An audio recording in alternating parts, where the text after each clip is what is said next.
Welcome to The Explainer. So today, we're going to pull back the curtain on something we all interact with, probably every single week, modern retail sustainability. You know, when we think of going green at our local store, we usually just picture what's sitting right there on the shelf in front of us, right? But honestly, there is this massive, highly strategic, totally hidden world operating behind those shelves. So let's demystify green retailing. Is green retailing just about selling eco-friendly products?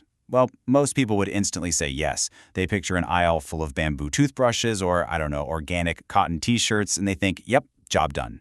But actually, that's a huge myth. Okay, let's dive into this, because the reality of how a modern business truly goes green, it's so much more complex and honestly way more interesting than just what ends up in your shopping cart. So what is it really? True green retailing is a comprehensive modern business strategy where a store is managed using eco-friendly practices across its entire supply chain and its daily operations. It goes far, far beyond just slapping some organic products on an end cap. We're talking about a holistic approach to how the whole shebang is run, literally from the second they flip the lights on in the morning to exactly how they handle the trash out back at night. Here's our agenda for today's Zoom Out journey. First, beyond the organic aisle. Second, mastering the 5 R's. And third, the local advantage. Section 1. Beyond the organic aisle, the storefront ecosystem. Okay, let's step into the actual physical space you walk into as a customer. What does an eco-friendly storefront actually look like in practice?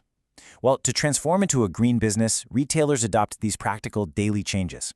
We're talking about using safe cleaning materials, switching to energy-efficient lighting and equipment, and utilizing natural lighting and ventilation wherever possible to cut down on energy use. It can even be as simple as making paper receipts optional. And you might think, receipts, really? But it's a massive deal when you consider that over 11 billion receipts are printed every single year in the US alone. That is a mountain of waste right at the cash register. Add in some indoor plants and natural fixtures to boost air quality, and you're literally transforming the store into a living, breathing green environment. Now you might be wondering, why would a business go through all this trouble? Well, it just makes deep financial sense, and this brilliantly illustrates why. Look at the healthier workplaces row. These green adjustments actually lead to energized staff, higher productivity, and fewer medical leaves. Under reduced costs and waste, simple things: recycling paper, cutting out single-use plastics, just turning off equipment. These conserve energy and dramatically lower operating expenses. Then we've got enhanced public image. It's no secret that environmentally conscious consumers are actively seeking out sustainable brands these days, which naturally boosts sales and customer loyalty. And lastly, tax incentives.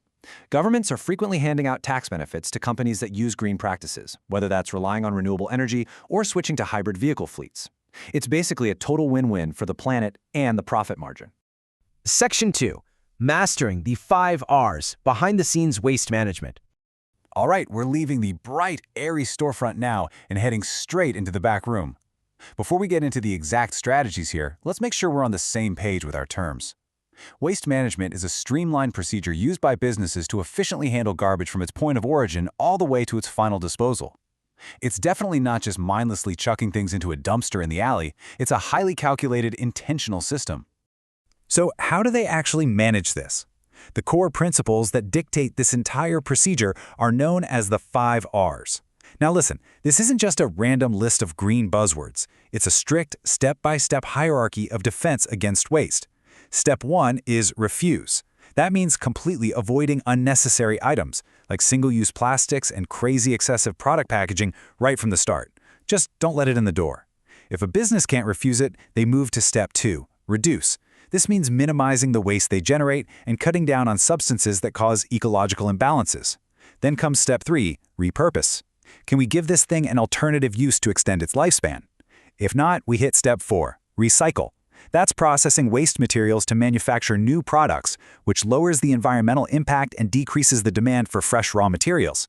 And finally, Step 5 is reuse. This means opting for sturdy, long-lasting products and finding ways to use items repeatedly instead of just tossing them out after one use. Pacing through these steps sequentially is absolutely crucial for a retailer trying to shrink its environmental footprint. Section 3. The local advantage. Sourcing and supply chains. Okay, let's move on and see how this all builds up. We've optimized the store, we've optimized the trash in the back room, and now we are zooming all the way out to the global map. Sourcing local resources is incredibly important for retail and manufacturing companies. When you purchase from nearby suppliers, you drastically reduce the travel distance for those goods. And what does that mean for the planet? Well, it results in a much lower carbon footprint, significantly reduced fuel consumption, and far fewer harmful emissions getting pumped into our air. Basically, the shorter the distance a product has to travel to get to the shelf, the greener that entire operation is. But here's the kicker. This strategy isn't just about protecting the environment. It is about absolute core business resilience. Localizing the supply chain cuts down on those expensive shipping and warehousing costs, which instantly frees up capital to reinvest or boost earnings. Even more importantly, though, buying locally shields a business from international trade disputes, unsettled foreign regimes, and those wild currency fluctuations. When a company relies on distant sourcing, they're incredibly vulnerable to all of those high costs and global trade risks. Local sourcing, on the other hand, offers immense economic stability. And what's truly fascinating here is this idea of operational agility. Working with nearby vendors gives retailers amazing flexibility and quality control. Because the suppliers are right there in the neighborhood, retailers can just easily visit them in person, swiftly resolve any issues, and ensure everything meets their strict quality standards. Plus, being in the exact same time zone makes communication a breeze. It lets companies fix problems promptly, respond to consumer demands, and launch new products so much faster. I mean, you just can't do that as easily when your supplier is sitting halfway across the globe, right? Let's bring in the human element here, which I absolutely love. Our sources highlight a really critical point. Supporting domestic vendors strengthens the local economy, boosts the incomes of nearby residents, and attracts loyal, community-minded customers. This right here is the social pillar of green retailing. This kind of ethical commitment allows companies to engage in local sponsorships or volunteer work, and in turn it becomes this amazing, unique selling point that builds immense brand trust, because the retailer basically becomes a vital, supportive piece of the very community it serves. So, to summarize our entire journey today, true green retailing happens behind the scenes. A genuinely green store is definitely not defined by just one little aisle of organic goods. It's a completely interconnected ecosystem. It requires healthy daily operations in the storefront, strict step-by-step 5R waste management in the back room, and smart, sustainable local sourcing out in the real world. Which brings us to our final thought for this explainer. The next time you shop, will you look beyond that organic label and try to see the store's true ecosystem? Are they utilizing natural light? Do they actually ask you before printing out a mile-long paper receipt? Where did the products on their shelves even come from?